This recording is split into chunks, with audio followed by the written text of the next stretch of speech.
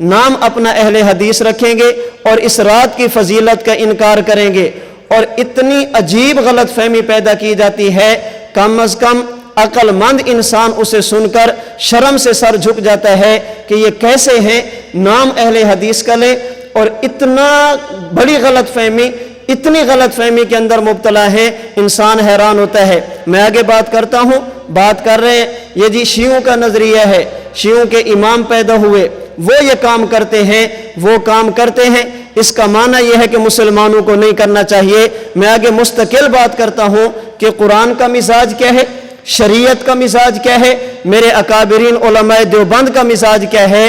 اگر لوگ غلط کام کریں، اللہ کا قرآن بھی اس نظریے کو ختم نہیں کرتا، شریعت اسلامی بھی اس نظریے کو ختم نہیں کرتے، اور میرے اکابرین بھی اس نظریے کو ختم نہیں کرتے۔ شبہات ہیں، آپ پیش کریں، سند پہ کلام ہے، پیش کریں، اصول حدیث کی روشنی میں آپ بات کریں، پھر دیکھیں کہ بات کس کی وزنی ہے اور بات کس کی کمزور ہے۔ تو اللہ کے نبی کے یہ 10 صحابہ ہیں جن سے شب برات، شعبان کی 15ویں شب کی فضیلت، احکامات اور دیگر چیزیں منقول ہیں، اور مختلف کتابوں میں ان کی روایات منقول ہیں۔